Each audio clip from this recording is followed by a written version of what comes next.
Alors, bienvenue à vous. Comme je le disais tout à l'heure, moi c'est Yabré Sawadogo. Voilà, tout à l'heure je vais me présenter encore.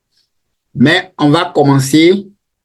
Et cette formation, c'est l'initiation au e-commerce. Ça veut dire que ici, on ne va pas faire une formation en profondeur où on va donner des détails, comment est-ce qu'il faut développer le e-commerce, tout et tout. Mais on va vous initier.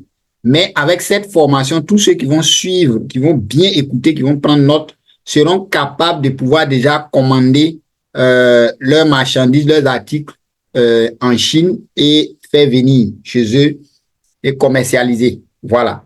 Déjà, pour un début, ils seront capables de le faire. En tout cas, ceux-là qui vont se concentrer jusqu'à la fin. Donc, vraiment, je vous invite à rester concentrés. Voilà, à bien suivre ce qui sera dit, à bien suivre surtout mon curseur de l'ordinateur pour que vous puissiez, en tout cas, bien comprendre les choses.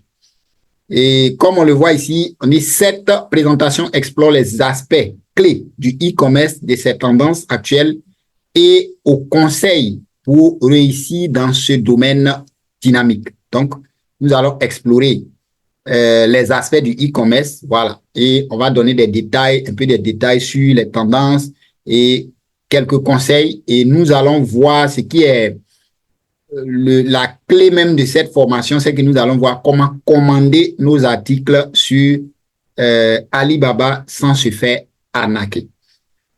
Donc, si vous êtes prêts, on continue. Donc, qui suis-je? Il y a plein de personnes qui vont se poser des questions, mais qui est ce monsieur pour nous parler de e-commerce? Moi, c'est, comme je l'ai dit tout à l'heure, c'est Yabré Sawadogo. Voilà. Je suis e-commerçant. Pour dire comme ça, on peut dire comme ça que je suis web entrepreneur parce que je développe beaucoup d'activités en ligne. Mais parmi ces activités-là, je fais aussi le e-commerce. Voilà. Et avec le e-commerce, le mois dernier, du 1er, 4e mois 2024 jusqu'au 30, 4e mois 2024, j'ai généré mon site de vente de produits de santé a généré 857 100 francs pour un produit que je commande en ligne à partir de, bon, qui me revient à 2000 francs, hein, 2000 francs comme ça. Voilà, j'ai pu générer un chiffre d'affaires de 857 100 francs, comme vous pouvez le voir ici. Voilà, la date est là. Vous pouvez voir ici, vous pouvez voir le chiffre aussi ici. Hein. Voilà, donc ça fait 857 100 francs que j'ai généré en un mois. Et les mois passés aussi, j'ai vendu, ainsi de suite. Voilà, jusqu'à maintenant, pour le moment, le stock est fini. J'ai lancé encore une nouvelle commande qui doit venir. J'ai aussi une boutique de produits passion, voilà, que je gère aussi. Voilà, donc c'est sur cette expérience-là que je me base pour pouvoir partager mon expérience avec tous ceux-là qui veulent se lancer dans le e-commerce parce que je sais que il y a des professionnels plus que moi, mais il y a aussi des personnes qui veulent débuter, qui veulent aussi générer ces chiffres-là. Donc, je peux leur partager mon expérience et cela peut les aider. Alors, c'est quoi l'e-commerce? Quand on parle de e-commerce, vous allez entendre souvent parler aussi de commerce électronique. Ça désigne l'achat et la vente de biens et de services sur Internet. Cela peut inclure des transactions entre entreprises et consommateurs ou entre consommateurs. Aujourd'hui, si vous vendez un produit physique ou un produit numérique ou vous êtes en train de vendre vos compétences en ligne, à partir du moment où vous utilisez Internet pour pouvoir avoir des clients, on peut dire que vous faites du e-commerce. Vous êtes en train de faire du e-commerce. Voilà. Seulement que il y a plusieurs façons de le faire. Il y a plusieurs façons de le faire. Donc, il y a la façon, on peut dire amateur, truc amatrice, voilà. Et aussi, il y a la façon de faire qui est professionnelle. Vous voyez un peu. Et l'objectif de cette conférence-là, c'est de vous expliquer comment est-ce qu'on peut faire le e-commerce de façon professionnelle. Les différents modèles d'e-commerce, il y a ce qu'on appelle l'e-commerce B2C, qui veut dire business to customer. Ça veut dire que des personnes vendent directement des articles aux consommateurs il y a le B2B, qui veut dire que je vends seulement à des entreprises. Vous voyez un peu? Ou bien il y a le C2C, voilà, vente entre particuliers. B2B2C, qui veut dire vente de produits aux entreprises qui les revendent aussi à d'autres consommateurs. Donc, il y a plusieurs manières. Il y a plusieurs manières de faire le e-commerce. Maintenant, pourquoi est-ce qu'il faut faire du e-commerce? Il y a des gens aujourd'hui, j'ai rencontré plusieurs personnes qui sont toujours sceptiques par rapport au e-commerce. Voilà, c'est comme aujourd'hui, une entreprise qui dit que moi, je ne vais pas utiliser le digital pour me faire connaître. Cette entreprise, sans vous mentir, dans les 5 prochaines années, si elle ne fait pas attention, elle peut disparaître. Voilà, ou bien vraiment son chiffre d'affaires va chuter. Voilà, parce que c'est devenu une obligation. C'est devenu une obligation. C'est la même chose aussi en tant que commerçant, en tant que quelqu'un qui veut se lancer dans le commerce. Surtout les petites entreprises, il faut utiliser le e-commerce. C'est vraiment important. Alors, pourquoi on doit faire le e-commerce? Faire du e-commerce offre de nombreux avantages et opportunités aux entreprises et aux entrepreneurs. Voilà. Voici quelques raisons. Nous allons voir cela. Quelques raisons principales pour lesquelles le e-commerce est devenu une stratégie commerciale attrayante. Alors, pourquoi? Pourquoi c'est important? Première raison. Regardez un peu ce tableau-là.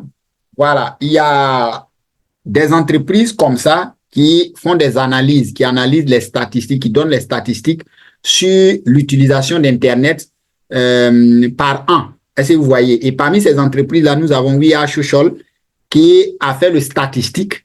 Et vous allez voir qu'en avril 2023, voilà, il a été retenu que si on prend la population mondiale, nous avons dépassé les 8 milliards.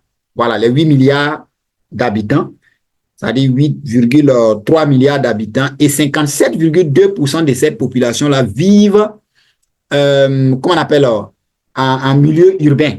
Est-ce que vous voyez?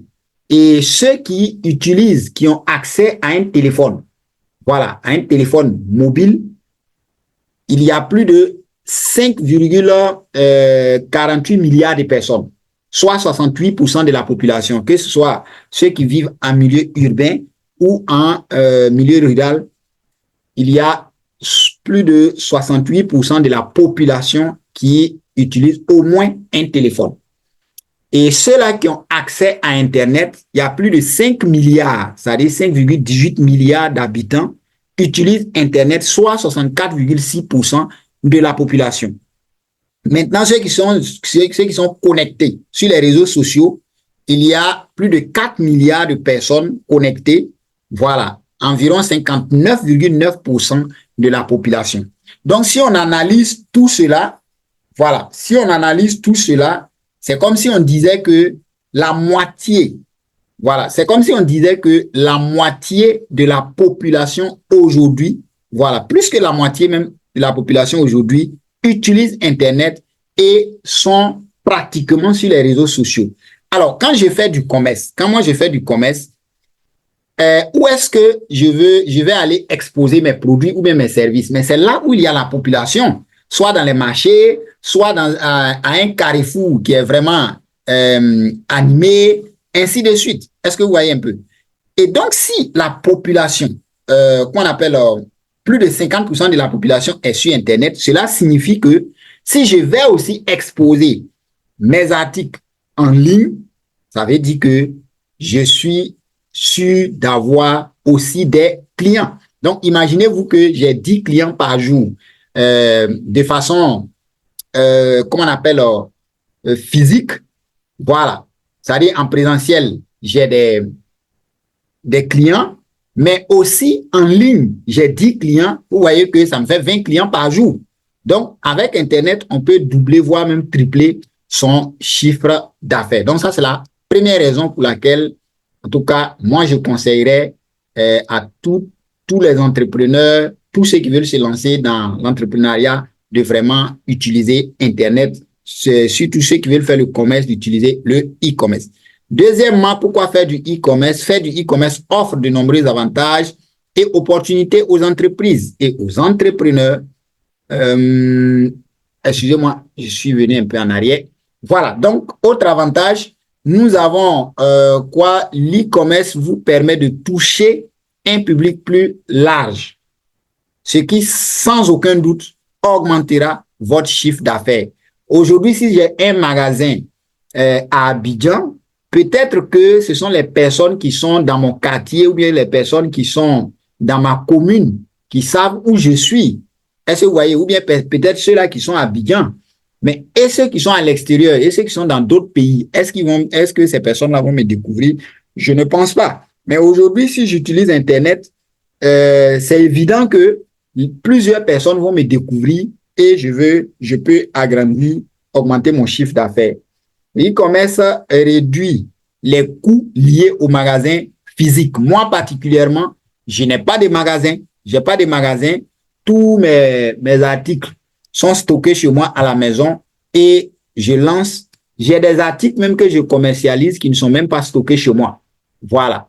Donc, je stocke ça chez les livreurs et dès qu'il y a des achats, ces personnes-là vont aller livrer. Faciliter la gestion des stocks. Voilà, je disais tout à l'heure, on n'a pas de stock, mais avec l'e-commerce, plus les gens sont en train d'acheter, je vois ce qui est en train de sortir, je vois ce qui reste, ainsi de suite. Donc, je peux gérer le stock facilement, offrir un large éventail de produits sans les contraintes d'un espace physique limité. Donc, avec un site web, par exemple, je peux avoir des milliers et des milliers de produits là-dessus sans pour autant avoir ces milliers de produits-là dans un magasin. Ciblage des niches de marché. Donc, avec les outils informatiques, avec les outils que les plateformes nous proposent aujourd'hui, on peut cibler les personnes, on peut cibler le marché en fonction des niches, voilà, que nous avons choisies. On peut fournir, l'e-commerce fournit une expérience d'achat pratique pour vos clients, flexibilité des horaires. Voilà, aujourd'hui, par exemple, je peux être en train de dormir ici, or il est peut-être 8 heures dans un autre pays.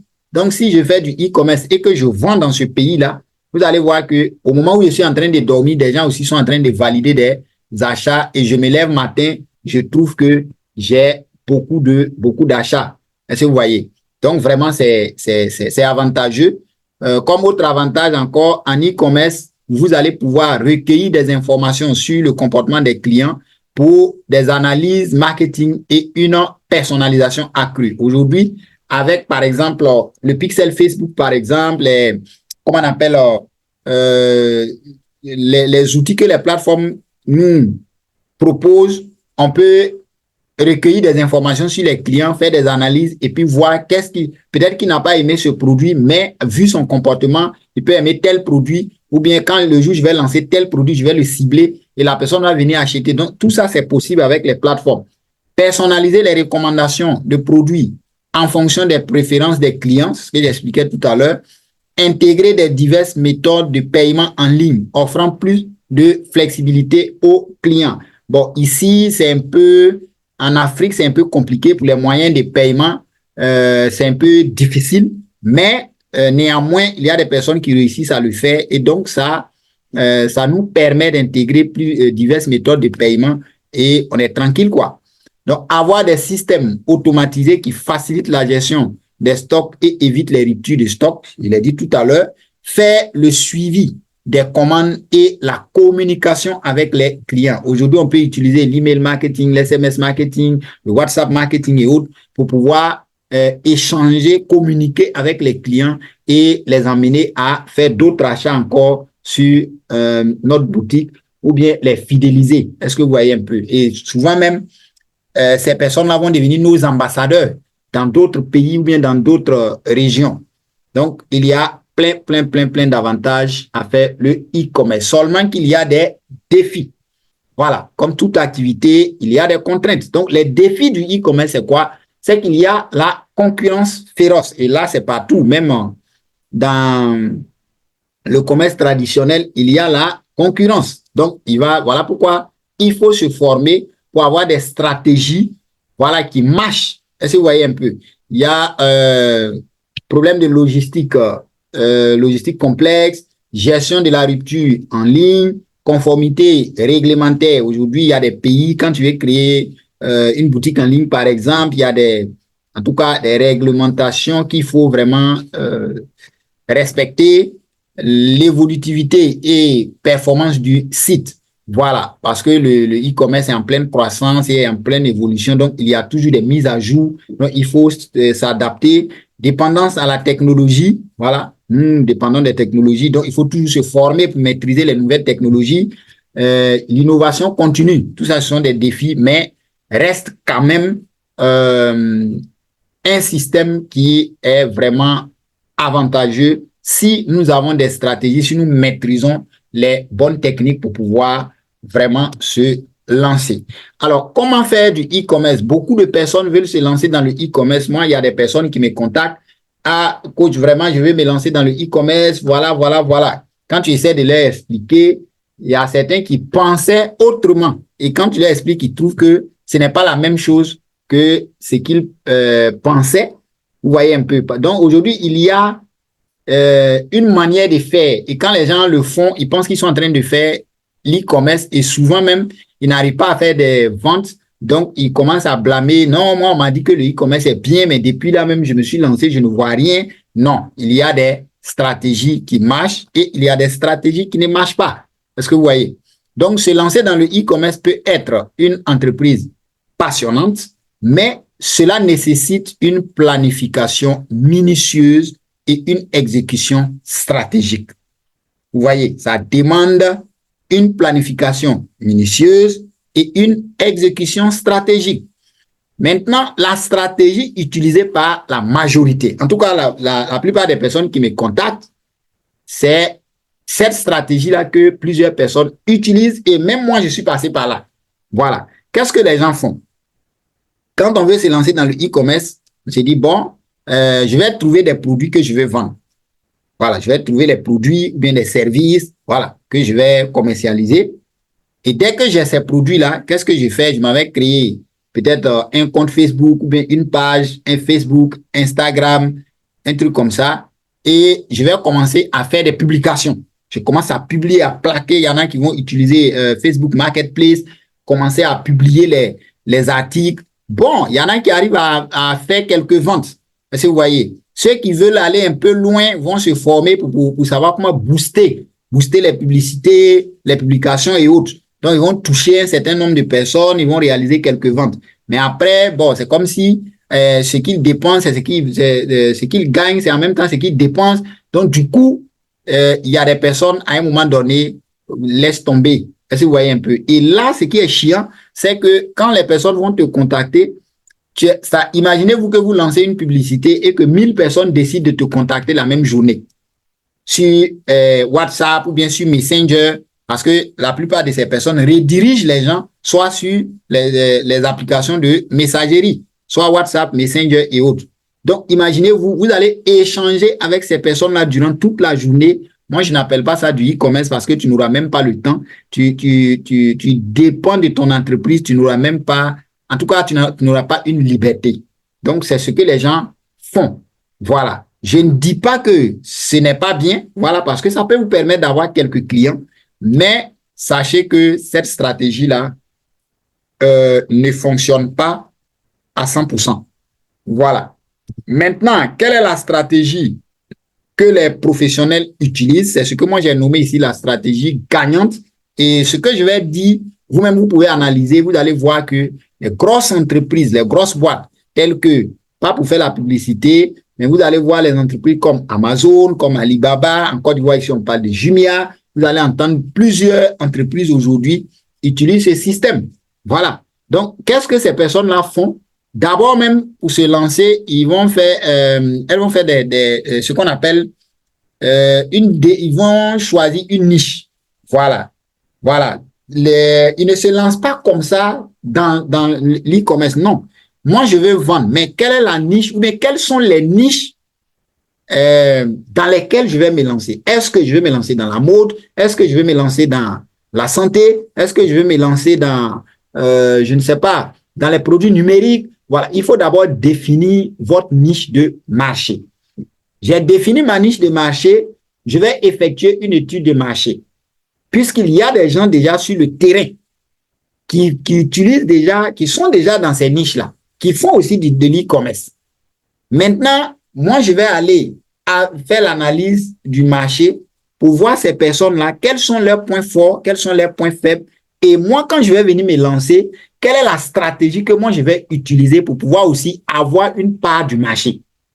Donc, ils vont effectuer une étude du marché et maintenant trouver des produits gagnants.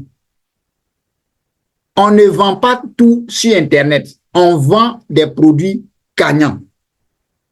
Voilà. Donc, pour cela, pour qu'on puisse mieux comprendre cette partie-là, je vais aller vous expliquer c'est quoi un produit gagnant et enchaîner en même temps avec comment trouver des produits gagnants et comment les commander sur Alibaba et les faire venir. Donc, on va aller voir cette partie-là avant de revenir à ce niveau.